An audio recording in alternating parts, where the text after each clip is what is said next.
ॐ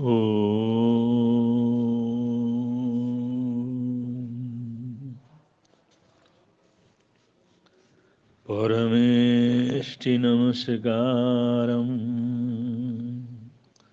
सारं नवपदात्मकम्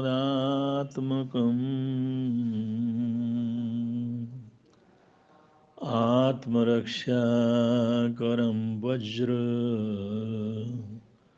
पञ्जराभं स्मराम्यहम्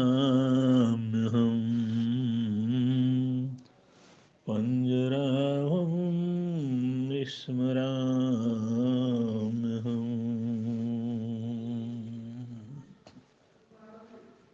गुजरात में एक बड़े दबंग श्रावक हुए हैं। उनका नाम था भैंसा शाह। वीर भी थे, बलवान भी थे, योद्धा भी थे, व्यापारी भी थे। सभी तरह के गुण, सभी तरह की स्फूर्ति और सभी तरह के कार्यों में पारंगत थे श्रावक भैंसा शाह, और बड़े परोपकारी। व्यवसाय भी बहुत अच्छा करते थे, और समाज के लिए, देश के लिए, धर्म परंपरा के लिए, इसके लिए भी कभी पीछे नहीं हटते थे। और उनके प्रति लोगों का विश्वास ऐसा था कि वो कमिटमेंट कोई कर दें तो कैसा भी काम हो वो पूरा हो जाता था। भैंसा शाह कमिटमेंट कर दें, वो आश्वासन दें तो वो काम न हो, ऐसा कुछ नहीं था। ऐसा पूरे इलाके के अंदर बड़ा भरोसा था। तो ऐसे लोग होते हैं जिन्होंने अपने जीवन में बड़ी प्रतिष्ठा कायम की हुई होती। एक बार फिर भैंसा शाह जी को 1,00,000 रुपया की जरूरत पड़ गई, और उस जमाने में ₹1,00,000 की जिस समय जरूरत पड़ी, उस समय उसके पास कुछ था नहीं। उन्हें सोचा सारा कुछ तो इधर उधर लगाया हुआ है, 1,00,000 रुपया की बात है, करें क्या। तो वो एक बनिया जो व्यापारी था, जवाहरात का काम वगैरह करता था, उसके पास गए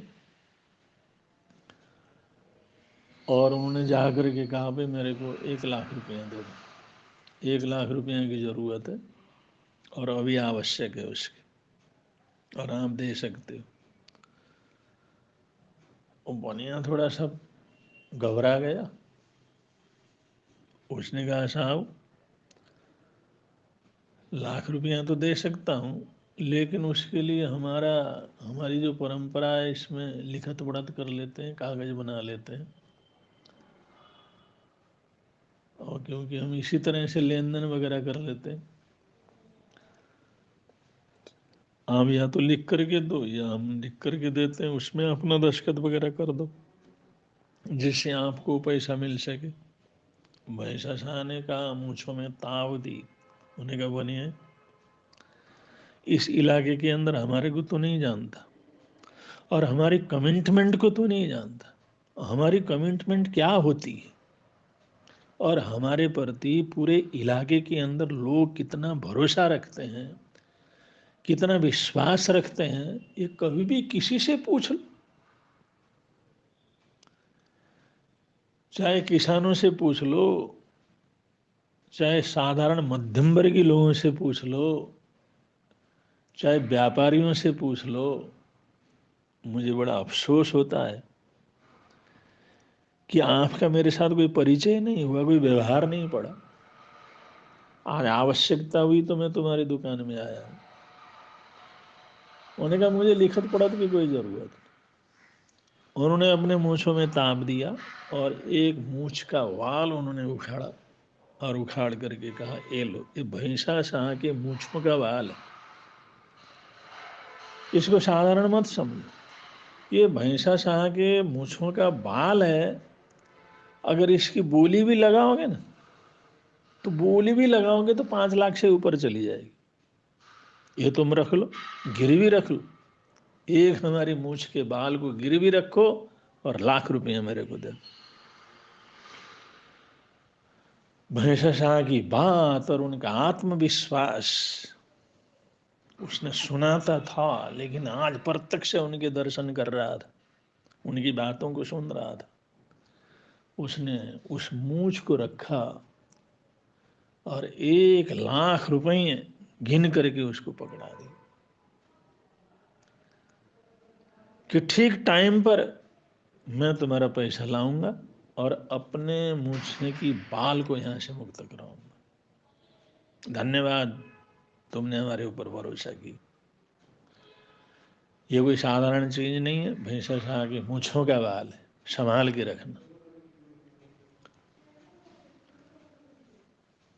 और बाद में उन्होंने कई लोगों से बातचीत की, सबने कहा अरे भैंसा शाह ने बोल दिया सो बोल दिया, वो तो समय से पहले ही अपने कमिटमेंट को पूरा कर लेते हैं, अपने प्रतिज्ञा को पूरा कर लेते हैं, उनके प्रति कुछ भी शंका करने की जरूरत नहीं।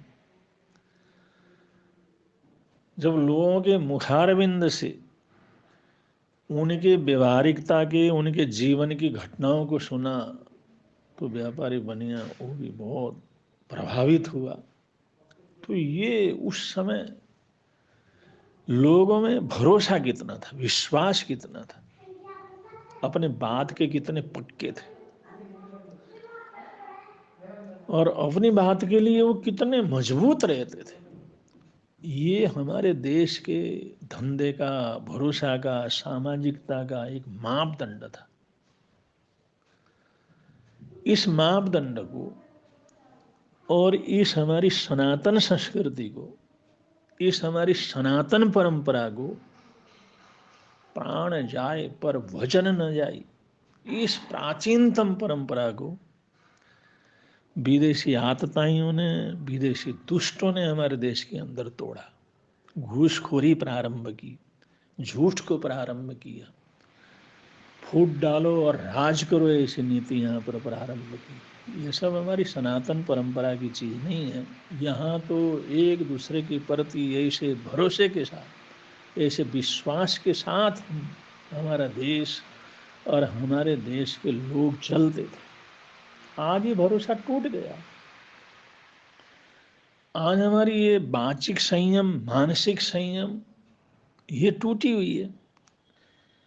इसलिए आज परिवारों के अंदर भरोसा नहीं, रिश्तों में भरोसा नहीं है। आज अड़ोसी पड़ोसियों के साथ जैसा विश्वास होना चाहिए वैसा नहीं।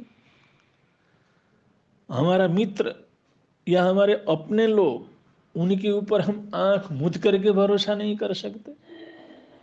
आज ऐसी घटनाएं रोज घटती हैं जो लोग अपने लोगों से ही धोखा खा जाते, दूसरों से कम।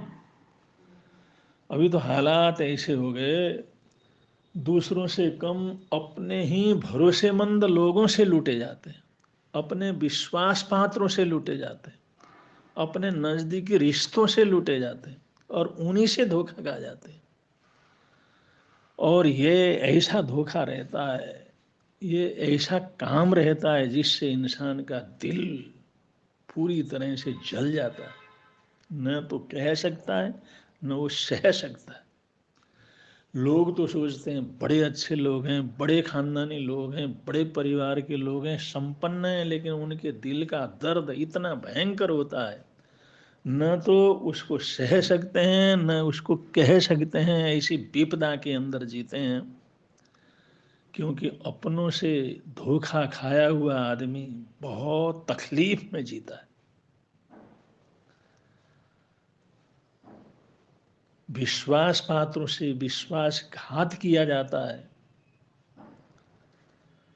तो उसका विश्वास का जो खून हो जाता है, भरोसे का खून हो जाता है, जो तकलीफ हृदय को होती है, जो शरीर के जर्रे जर्रे के अंदर दर्द होता है, उस दर्द को इंसान प्रकट तो नहीं कर सकता, लेकिन उसकी चेहरा, उसकी बोली, उसका जीवन, वो सबको देख करके पता लगता है ये आदमी अंदर से अपनों से जला हुआ है। तो आज हमारी स्थिति ऐसी हो गई कि हमने अपनी संस्कृति को सहज करके नहीं रखा, अपनी संस्कृति को जीवित नहीं रखा, गुलामी के अंदर रहे। और उन लोगों ने, आतताइयों ने जो जो हमारे अंदर बुराइयां भरी और हमारी मानसिक स्थिति को बदल दिया, मन से गुलाम बना दिया, मन से बेईमान बना दिया, मन से घुसखोर बना दिया, तो उसका परिणाम आज हमारा समाज भुगत रहा है। लेकिन अगर हम पुरानी संस्कृति की तरफ अगर वापस लौटते हैं और उसको अपनाते हैं, तो आज भी उस प्राचीन भारत की सनातन महान परंपरा को हम जी सकते हैं, उसके उदाहरण प्रस्तुत कर सकते हैं, लोगों के लिए मार्गदर्शन कर सकते हैं, खुद को भी सुखी रख सकते हैं और सबको भी सुखी रख सकते हैं। इन्हीं मंगल कामनाओं के साथ बोलिए भगवान महावीर स्वामी की जय।